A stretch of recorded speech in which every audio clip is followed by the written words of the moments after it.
It must be now 5 years that Siva have been sponsoring with me and the dogs, and for me it's very important because the animal welfare is so important, and especially with the dogs in this kind of work. So it's nice to have them as sponsors to show others who wants to work with this that it's important to always look at the animals' welfare. So in this session we are doing agility.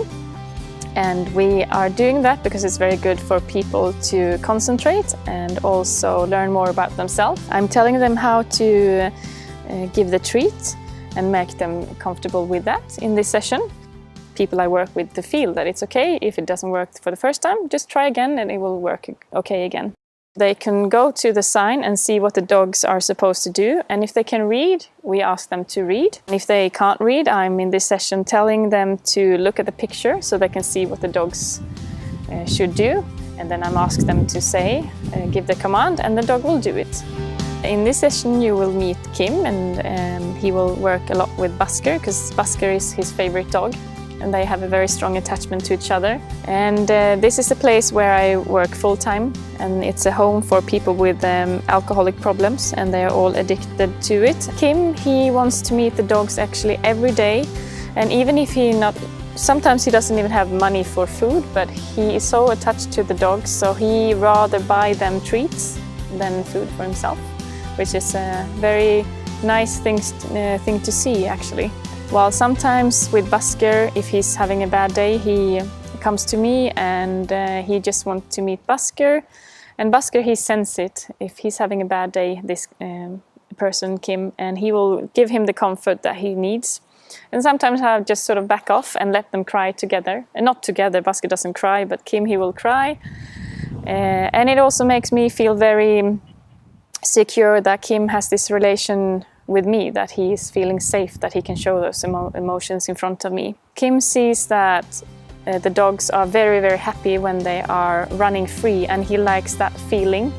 And I think it's also a feeling of himself. So in this session they are playing frisbee and a lot of laughing and a lot of treats.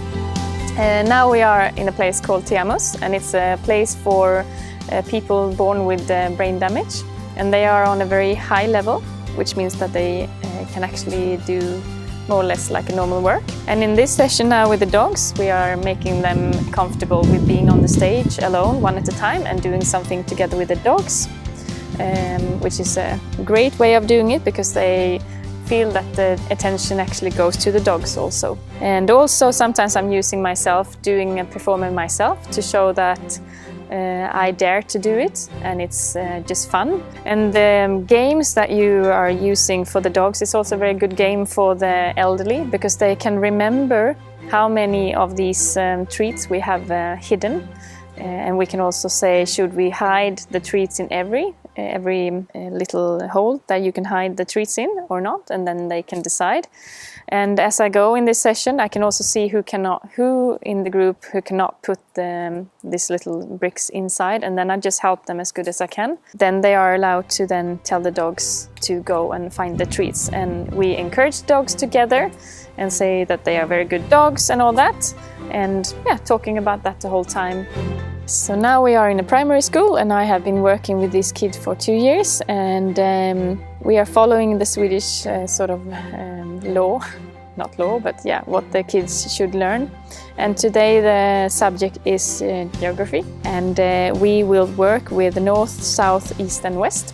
And through that we are using the dogs, so they will do some tracking with the dogs in those different directions, and to make it a fun exercise, and they will then do the tracks with the dogs in those different directions. And we're also gonna do some tricks with the dogs, also that they are giving them little missions to do tricks in those different directions also, to make it as fun as possible, but still that they will learn from it. In Sweden, it's becoming more and more common to work with the dogs in school, especially what's called reading dogs. But we do it in a different way a little bit, because we are using it with all the subjects, not only the reading. So we have done it with mathematics and English and Swedish and now this geographic. And we also had some immigrants in the class, and still have today when we were going to do it. And in the beginning they could not understand Swedish, but it was much more easy to use the dogs because you could really, by hand signals and that, showing the kids what we wanted them to do. And that was fun. So when you do a schedule, you always have to see that they have a lot of time that they don't do anything. And I put in walks where they have no patience at all in the walks, so they can be totally free and just run around, which is very important for them.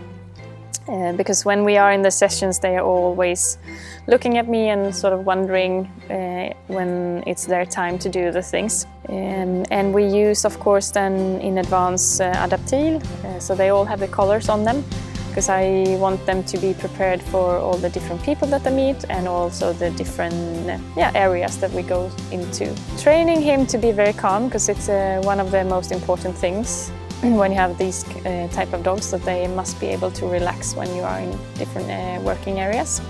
And I also actually using the 3 other dogs to make him realize that that's the way it should be done. So I can tell that he's looking at the others and he sees that they are relaxed, and then he's also more relaxed. So I'm trying to teach him that not use his voice as much. So it will be rewarding if he's quiet, and then he gets the treat.